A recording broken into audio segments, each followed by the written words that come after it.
Magandang araw po sa lahat. Ngayong araw, magluluto po tayo ng pinagoongang baboy. Heto po ang mga sangkap. Bawang, sibuyas, at meron tayong konting sili. Meron din tayong alamang, kamatis, karne ng baboy. Meron din tayong eggplant. At ayan yung mga kailangan nating seasoning.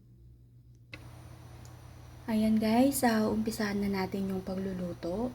Siya nga pala, prenito na natin yung mga eggplant natin. And iset aside muna natin.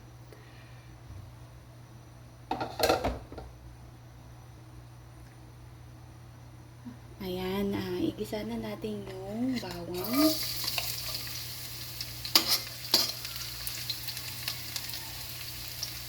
Ayan lang natin mag golden brown guys. Ayan, pwede na natin ilagay yung sibuyas.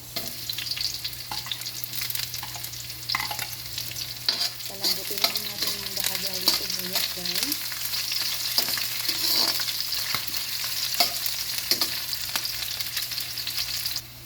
Ayan, malambot na yung sibuyas. Lagay na natin yung kamatis. Isutin lang natin.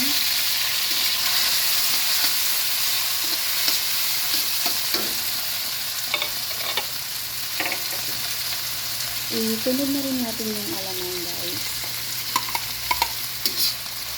Igisa lang natin.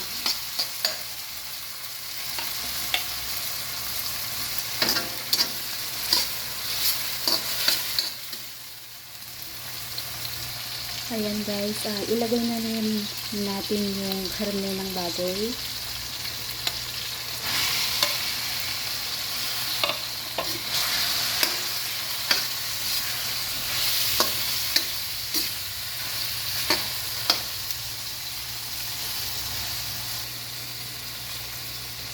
Lalagyan ko rin siya ng konting paminta.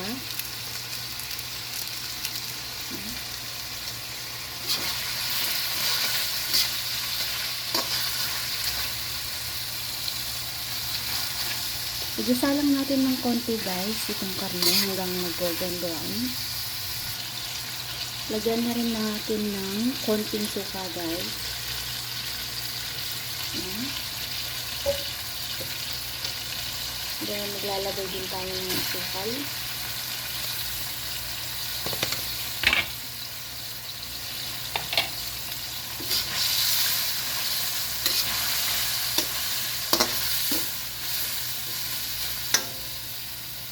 Hayaan lang natin mag-simmer ng konti guys.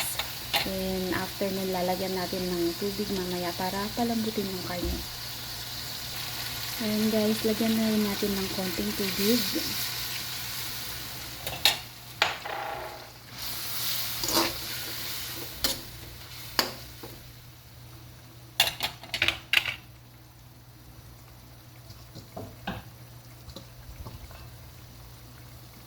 Ayan guys, takpan lang natin para palambutin natin yung karne.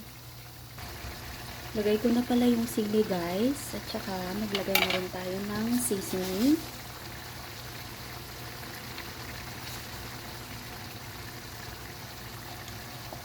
Ayan guys, and hayaan lang natin matuyo yung sabaw nung niluluto natin.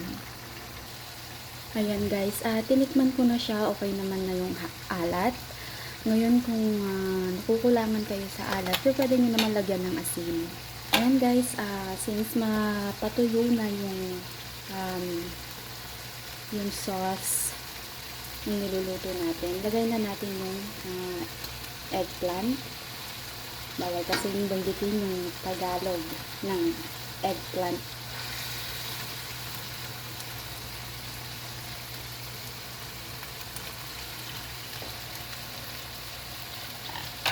Ayan guys, luto na yung ating binagoongang baboy. Ayan, and Thank you for watching guys. Bye-bye!